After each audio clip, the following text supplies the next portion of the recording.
Welcome back to our on-demand series. Again, we are hoping to do our best to answer the questions you have submitted this year. The year is 2022, just depending on when you watch this video. We want to know when the questions were asked. And we're trying to wrap up the questions you have answered and submitted that we haven't had a chance to get to yet. And so we're going to dive into a question now that you asked. The question is, Adam, how should Christians talk to teenagers about pornography and sex that sets them up in a way to have a healthy future? Yeah, this is critical.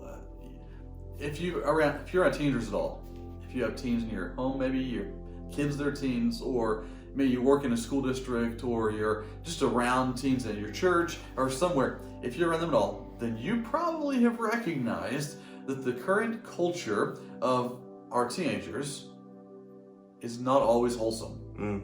It's not always godly. It's not always that way. Now, it's easy for us, as maybe adults that are a little bit older, it's easy for us to look at that culture that is, let's be honest, it is immersed in sex and not just sex, but anger and obscenities and music we listen to, music they listen to rather, is all about sex, and it's not healthy sex. It's sex that is incredibly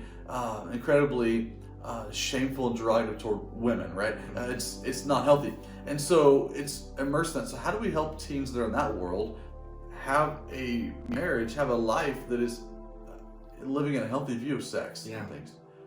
So the question mentions two different things. There's really two issues here. One is pornography and one is sex. The original question actually asked, how do we deal with these things in ways that, don't just say no and don't, but then we can turn those things off later. And I just want to clarify, and I think the questioner would agree with me that the one asked the question originally, but I want to clarify for all of us here that with pornography, it's not something we say no to when we're young, and yes, when we're older. Pornography is a hard stop, no, hard pass all the time. Yes. It does nothing but corrupt and destroy us.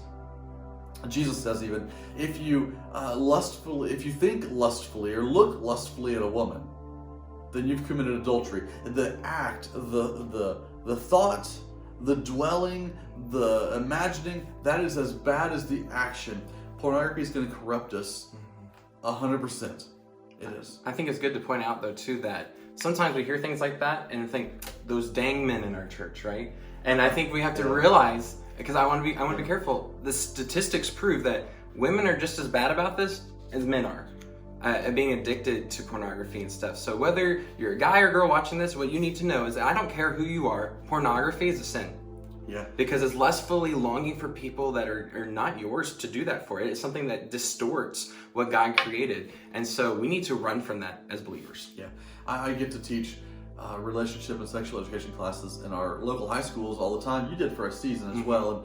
And but doing that, one of the things we talk about is pornography. And a statistic that always blows teens' minds is that currently today, in year 2022, it's estimated that between 1/3 and 1/2 of all pornography viewers or consumers are female.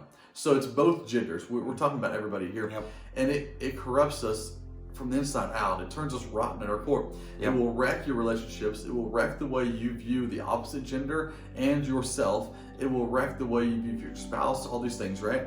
In Philippians 4, the Apostle Paul writes, he says, finally, brothers and sisters. Again, brothers and sisters, when he talks here, he's talking about people in the church, right? In the family of God. Finally, he says, whatever is true, whatever is noble, whatever is right, whatever is pure, whatever is lovely, whatever is admirable, if anything is excellent or praiseworthy, think about these things. Because where we put our mind is where we plant our heart.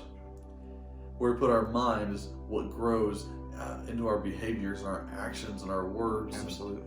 We want to plant our mind in a place that is healthy, pure, and godly, so that our future marriage, our future family, or our existing marriage, if you're already married, will be healthy and holy. Yeah. So when it comes to pornography, the answer really, to be honest, is no.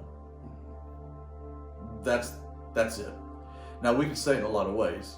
I prefer to talk to teens, especially, and point them toward the yes. That is, God is saying, yes, think about these things, and yes, live in this way, and yes, focus on this. But the answer is, when it comes to porn, we don't look at it. Nope. Whether you're young, old, or anywhere in between. Second part of this question was about sex, and how do we talk about it in a way that doesn't cripple teens later in marriage, right? Or how do we talk about it in a way that sets us up for success in future relationships? And my mind instantly remembered a little passage way back in the Old Testament in the book of Ecclesiastes chapter 3, in fact. It begins the chapter this way. This is a passage, it might seem odd in this context. I often find myself reading this passage when I'm serving at a funeral, or I'm speaking at a memorial service. But it applies here too. Yeah. Ecclesiastes 3 says, "There is a time for everything, and a season for every activity under the heavens." Now the passage goes on to talk about there's a time to be born, a time to die, to plant, to uproot, to kill, to heal, to tear down, to build up. It goes on and on and on. Times for all these things. But there's a time for sex. There's a time for not sex. Yep. And I like to tell teens to think about it in terms that maybe help them understand. There's a time to play football. It's a football season. And there's an off season. There's a time to hunt, and there's out of season. Mm-hmm. There's a season for this sport or this thing, and there's out of season. There's a season to wear large winter coats, and a season not to do that. There's a season for us to view people thinking about things that are pure and holy and praiseworthy and excellent and all these things. We view them through that lens, and we stay hands off. And then there's a beautiful season. We enter into the covenant of marriage. And there's a season then to think about things that are holy and pure and admirable and true, praiseworthy and excellent, all these things. And for hands to be on. And there's a season for sex and a season not for sex. Mm-hmm. And I think that helps teens if we have that conversation consistently and honestly and openly, appropriately. I don't just walk into a store somewhere and start having this with random teenagers. Appropriately have the conversation. I think it sets them up for success, and they can look forward to a season where they're going to be prepared to have a healthy, holy, godly marriage that's full of beautiful things, including sex, because they've spent their growing up years thinking about things that are pure and holy and true, so their mind is implanted there to grow into something that's great later. I think you actually point out something that's awesome. You said there's a season for everything, right? There's a season to play sports, there's a season not to play. When you're not playing sports or you're not hunting, most of my friends who do both those things, they prepare. It's a great point. Right, in the off season. And so when you're talking to teenagers, and anybody, whether if you're a single adult or stuff, sex is this beautiful gift for marriage that God designed. But there's a season for it. And it's when marriage happens between a husband and a wife, right? And it's this beautiful gift from God for them. And all the rest of the time is preparing for that season. To recognize who you are in Jesus. To think about these things so you become the person that's best in a marriage. A person who's being formed by Jesus and following after Him. So that way you become a great friend and a great partner for life with. Because you're founded on Jesus. Yeah. No matter what season you're in right now, maybe you are a teenager and you're looking ahead at future seasons, or maybe you are married right now, maybe you are single, maybe you've been widowed, maybe you're divorced. I don't know what season of life you're in. I want to encourage you to do the thing that you can do today, which Katie, you mentioned, you said it so well, to prepare yourself, not just for today, but for tomorrow also. Mm-hmm. So that when the moment comes, you are ready and you are prepared and you are ready for whatever that season looks like. Yeah. So today, do the thing that you can control. Some things you can't control. This you can. Mm-hmm. You discipline your mind to think on things that are pure, holy, good, godly, and all the rest that's in Philippians chapter 4. And by doing so, you'll be ready for whatever the next season holds.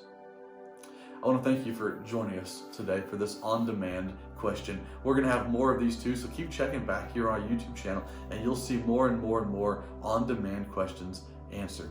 Hope you might join us for church sometime if you don't have a church family. We have services in person, 8 o'clock, 9:30, and 11 in Carl Junction, 10:30 at our North Heights campus, and we're online at 9:30 live, on demand, all the time. Yeah. So hope you are following Jesus and you're learning to live the fullest life that He made you to live. Mm-hmm. Until we see you again, you are sent.